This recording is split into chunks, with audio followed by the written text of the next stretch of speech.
Bonjour à tous, nous voici pour la séance 3. Alors pour la séance 3, que je vais appeler tout de suite séance 3, c'est la continuité de la séance 2. Alors je vous rappelle ce qu'on a fait dans la séance 2.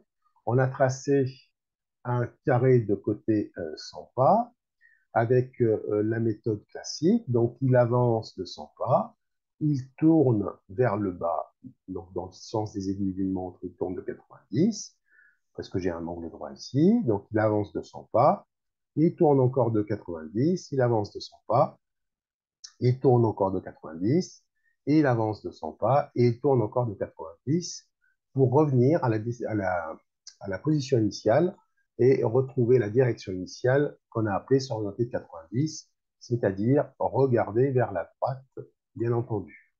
Alors, j'exécute le programme pour vous le rappeler. Voilà. Donc, on a écrit chaque instruction à l'aide d'un bloc pour arriver à tracer notre carré de côté 100 pas.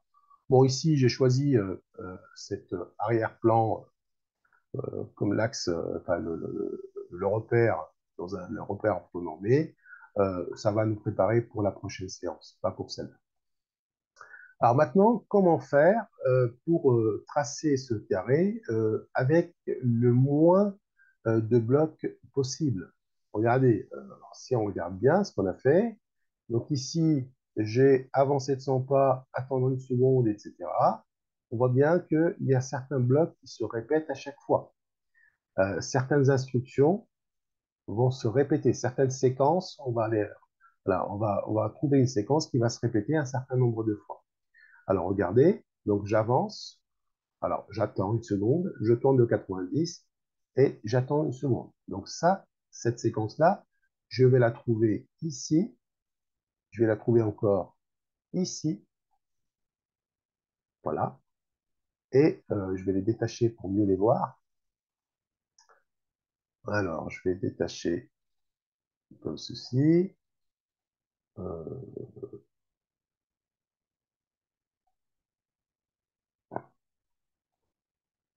pardon. Alors, je refais, voilà, voilà. Alors, le temps, peu importe, hein, l'attente, c'est pas gênant. Mais on retrouve avancée de 100 tournées 90 une fois, deux fois, trois fois, quatre fois. Eh bien, on va pouvoir écrire ce programme avec une boucle répétée, puisqu'on répète cette instruction euh, quatre fois. Donc, je vais tout simplement en garder qu'une. Ça va m'éviter de taper tout ça, de taper, de faire la manipulation quatre fois. Et pour ce faire, je vais tout simplement utiliser une boucle. C'est ce qu'on appelle une boucle. Alors, répéter 10 fois, non. Nous, on va les répéter que 4 fois. Voilà. Et puis, on va venir insérer le bloc qu'on va répéter 4 fois. Ou les blocs qu'on va répéter 4 fois. Et je vais rattacher ça au programme initial. Alors, regardez ce qui se fait, ce qui se passe. En fait, donc, on va exécuter le programme toujours du haut en bas.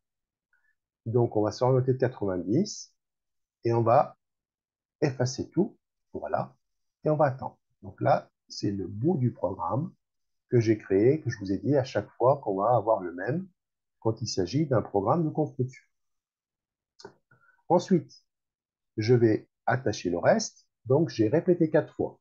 Alors on va d'abord exécuter le programme une fois. Donc il va avancer de 100 pas, attendre une seconde, tourner de 90, attendre une seconde. Il arrive ici, la flèche lui dit de remonter, il le fait une deuxième fois, ensuite il remonte, troisième fois, et ensuite il remonte 4 fois. Donc on répète ce qu'il y a à l'intérieur de la boucle 4 fois. Alors c'est parti. Alors normalement, on aura la même figure, mais à l'aide de la boucle répétée 4 fois. Voilà, c'est très utile puisque ça nous évite d'avoir des programmes très longs et donc on aura moins d'erreurs. Hein. Plus le programme est long, plus ça génère des erreurs. Voilà, on verra la prochaine fois comment tracer ce carré avec la méthode des coordonnées. Merci pour votre attention. Je vous dis à très bientôt. Au revoir.